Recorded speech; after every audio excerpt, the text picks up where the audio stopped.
Hi, Lindsay. Welcome to the Radical Therapist podcast.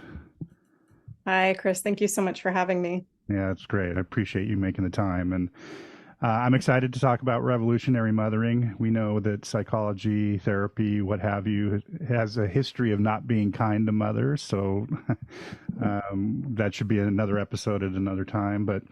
Um, But let's talk about revolutionary mothering. And first of all, I want to say thank you for your contribution to the Encyclopedia of Radical Helping, and that's what got me very interested in talking to you. And for those of you, Lindsay did contribute to the encyclopedia, which will be out next year eventually, and you don't want to miss it. But how did you first come across the concept of revolutionary mothering, and what about it resonated with you? Yeah, thanks. And thanks for the opportunity to contribute to the encyclopedia. I'm really excited about that project. So I would say I was really lucky in that I was able to witness this in practice before coming across the concept or having a way to name that.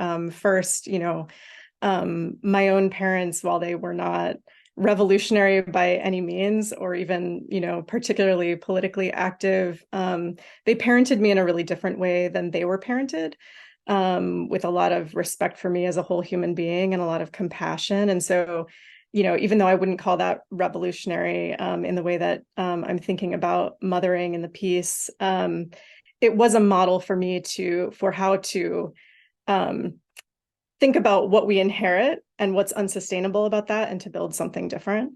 So I saw that first. And then, in graduate school, my best friend, Sonia Pasmantir, who's a brilliant scholar of Black poetry, she had her kids when we were in grad school. And so I watched her, have her intellectual life and her political life, and her life as a parent, and for all of these lives to be deeply related to one another.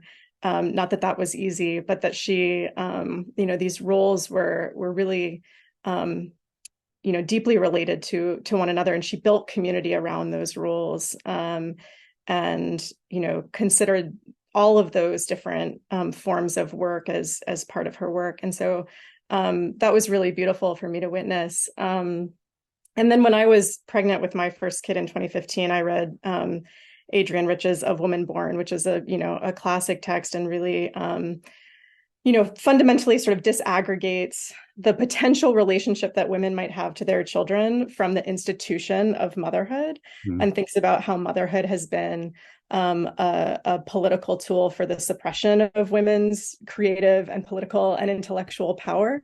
And so that was really, a really important text for me, an important moment for me to start, in my own life, sort of separating out what my practice of mothering or of parenting might look like, separate from this institution, right, which has been both sentimentalized and radically devalued, especially devalued for women of color.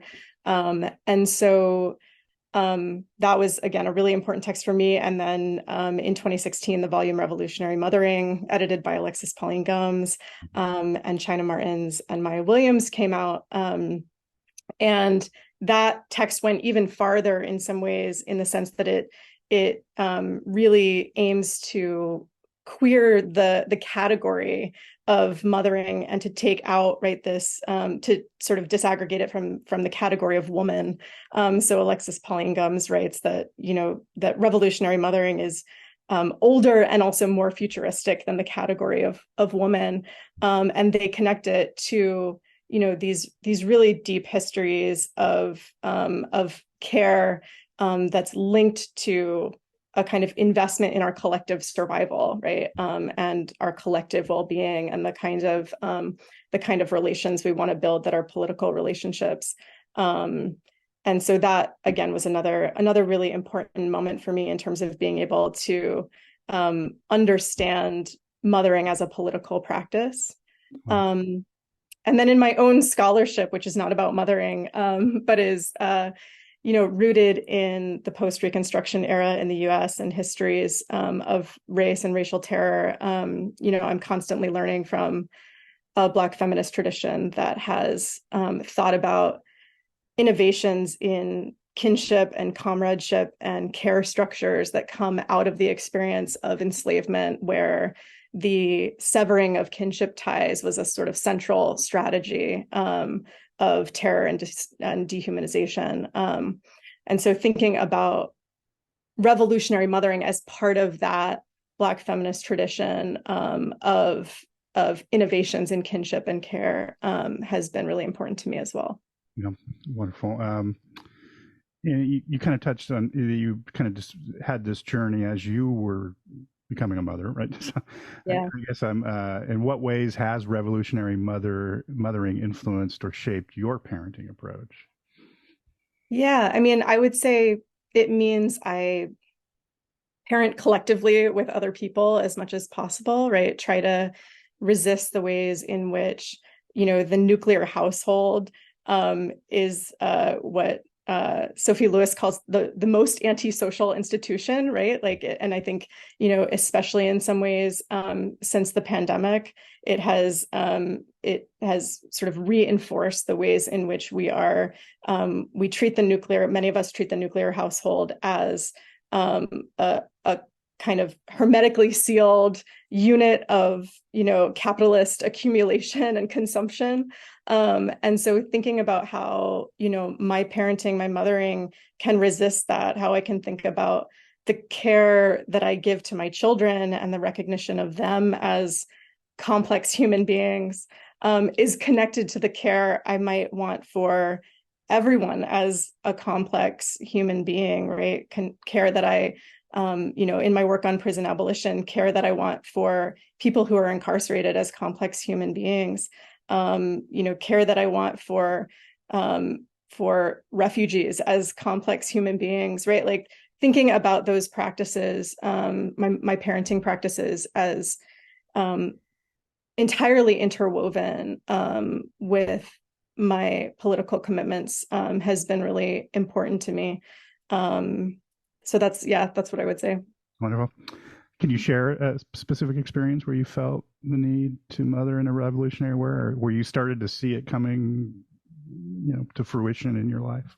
Yeah. So I write about this a little bit in my piece for the encyclopedia, but very recently, in fact, I had a very early meeting, a 7 a.m. meeting with some collaborators on the inside at a prison that's about 45 minutes away from where I live and teach. And early care at daycare starts at 7:30. And my parenting partner was out of town. And so I had a good friend, Jack, my collaborator, Jack Isaac Pryor, who came to my house at 6 a.m. And cared for my children and got them ready to go to school. And Jack has this phrase that they use called big mom energy. And that's a phrase that's not specific to gender, right? Anybody can inhabit big mom energy. And so it's thinking about, and their work quite literally enabled me to do my political work in that moment. And so, that's a very concrete example of the way that collective mothering, enables us to do political work in a way that I think, is really, really central to the practice of revolutionary mothering. But there's lots of examples. That was their revolutionary mothering at work. Yeah. Yeah, that's great. That's great. Thanks. You kind of mentioned the nuclear family, and I guess I'm wondering, how do you think revolutionary mothering differs from like more mainstream or dominant parenting ideologies? Yeah, I mean, I think so. One thing I've been thinking about is the way that some of the practices that I might think are sort of central to revolutionary mothering, which are practices of care and sort of recognition of children, but also other people broadly as complex human beings. It resonates in some ways with what has emerged as like the gentle parenting movement, which is maybe and I'll confess I haven't sort of read deeply in that, but I've absorbed it. And I think one of the things I've noticed about it is it often seems to not recognize the radically different contexts in which many of us parent. And so it seems to be addressed to a very specific audience of well-resourced parents. And then it seems to sort of stop at the care for one's own children, right? And to not be connected to a sort of broader politics. And so, I think it's different. Revolutionary mothering, marks itself off as different from dominant parenting ideologies, even the ones that, right, are aimed at cultivating deep respect and compassion, right, for children as whole human beings. It differs because it really is invested in challenging a kind of white patriarchal capitalist social structure, and thinks about our parenting as entirely aligned with that project. And so even though I co-sign a lot of the strategies used by gentle parenting, and have learned from them, I think I think we have to connect that to political struggle. Right. I meet with a lot of mothers. I have over the years, right? And I guess I'm wondering, and this often comes up, right? I'm wondering how you manage the challenges of mothering against societal norms and expectations. And I don't know who receives more of that than mothers, really, in a lot of ways. Yeah. I mean, I think it's really powerful. It's been really powerful for me to name, and I do this like through the work of the people I'm reading. So through folks like Alexis Pongums, through Angela Garbs, through a number of people, but to name the ways in which the system sets us up to fail, I think that's really really critical. So when I'm feeling like I'm not living up to those norms, it's helpful for me to remember that this is not actually an institution that I want to reproduce, and so that's helpful. And then simply, or not simply, but really meaningfully being in community with other people who are trying to parent in this way, trying to mother in this way has been absolutely essential, right, to my sort of individual mental health as a mother, but also, right, to thinking about how we can work together to sort of change these systems and advocate for different structures of kinship and different social structures for raising our kids. Yeah. You kind of mentioned this already, but what support systems do you rely on to sustain your practice of revolutionary mothering?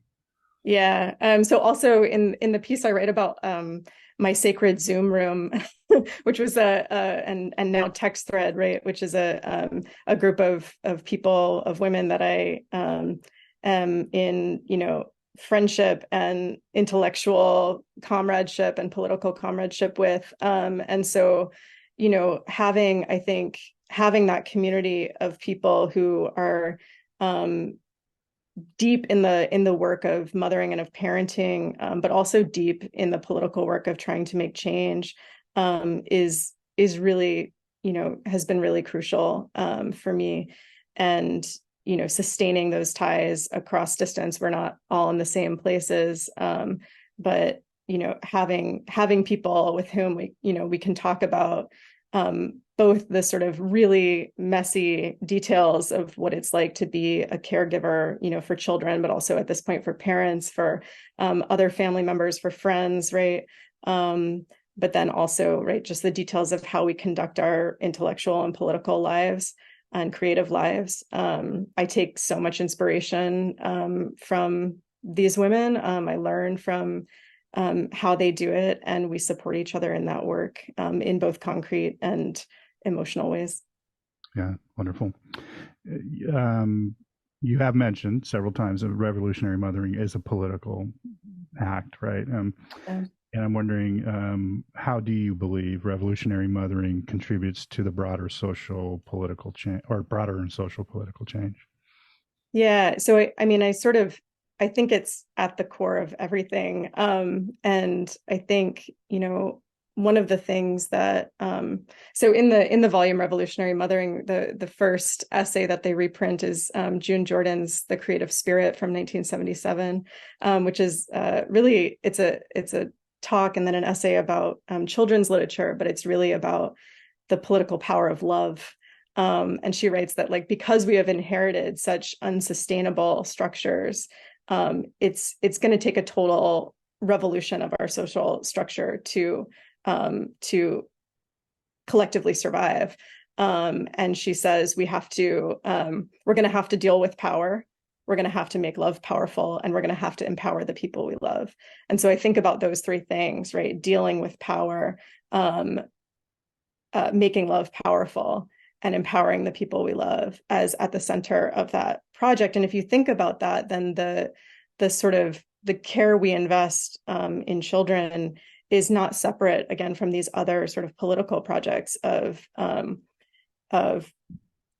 investing in the care of human beings broadly.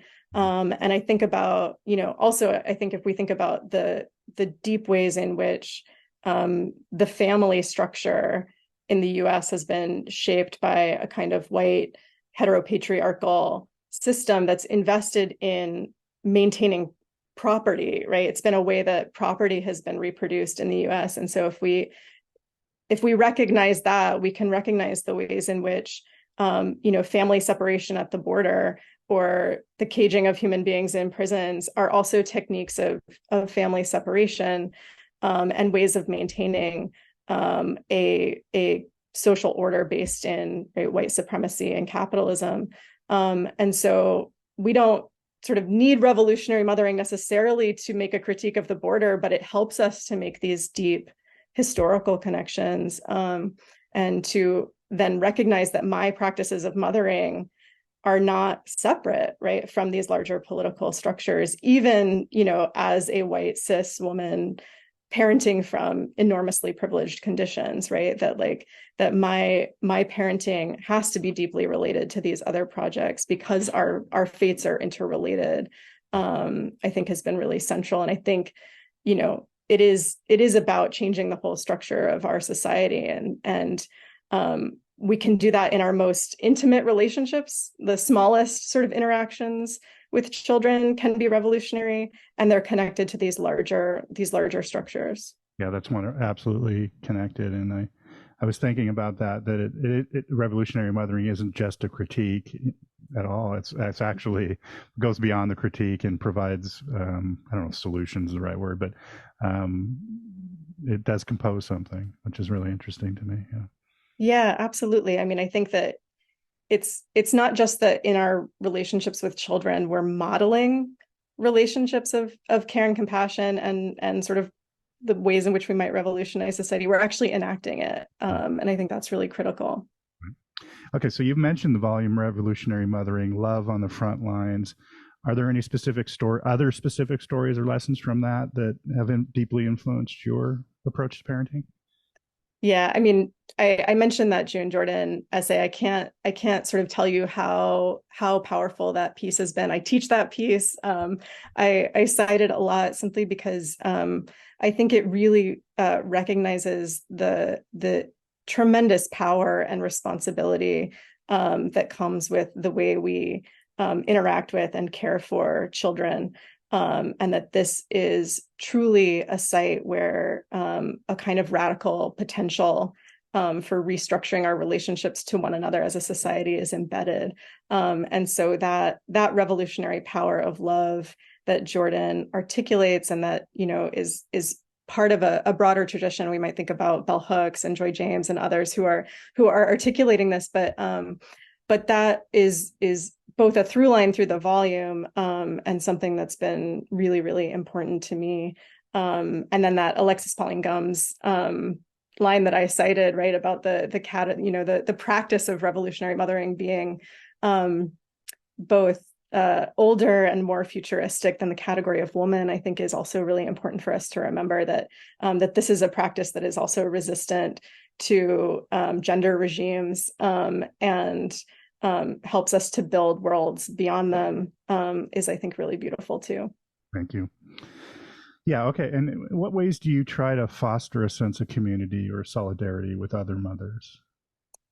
Yeah, I mean, I think, you know, I have been the recipient of so much care and like lateral horizontal mothering in lots of ways. So I think, I mentioned the Zoom room and the text thread, right? These like really fundamental ways of caring for and being cared for by others, and having,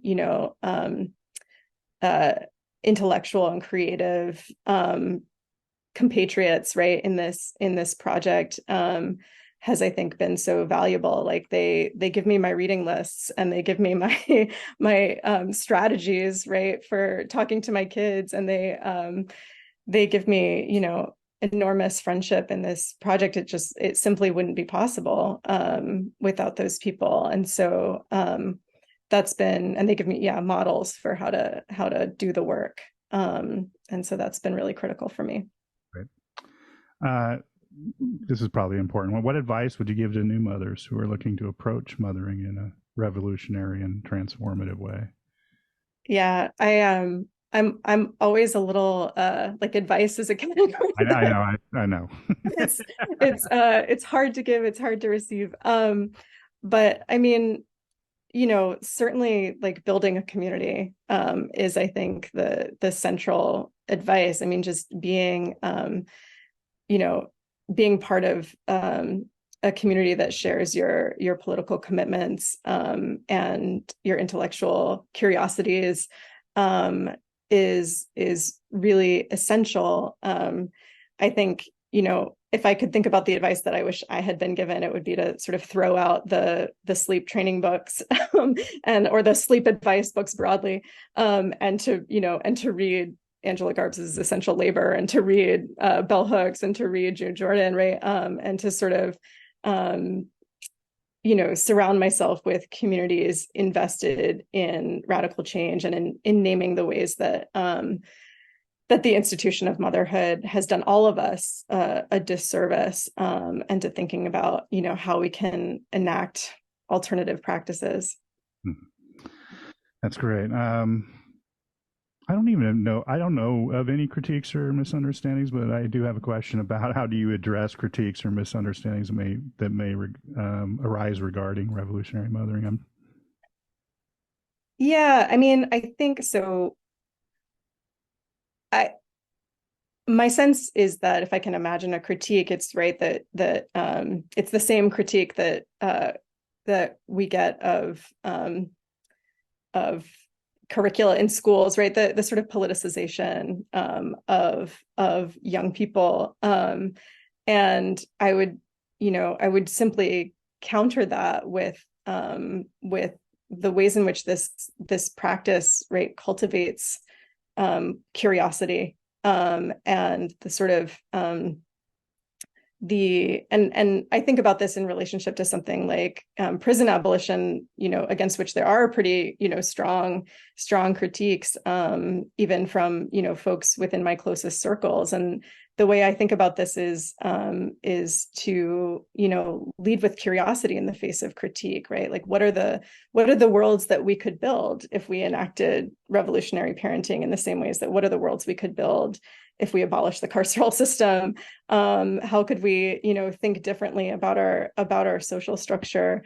So that's sort of how I always try to come at critiques, is through questioning and curiosity, and inviting that. And I think that's at the core of what we're trying to help our children do, right? Is to come to the world with curiosity about how it might be different, right? How it might be more sustainable and survivable for all of us. And yeah, I don't know if that's a great answer, but that's Oh, that's where I am. you had me thinking about this idea that there is that critique about politicizing children in some ways, but that has this idea behind it that, well, everything's political, even the Right, you know what I mean. So it's like, right. uh, Yeah.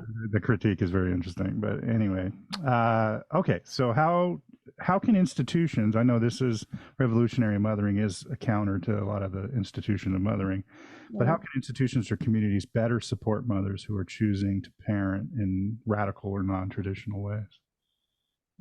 Yeah, I mean, I think this again, this goes to the interconnection between revolutionary mothering and political struggle more broadly, right? Things like a universal basic income, universal health care, all of these things that would serve all of us as a society would serve and support people who are engaged in the work of mothering and thinking about mothering and care work broadly as a collectively shared social responsibility um, is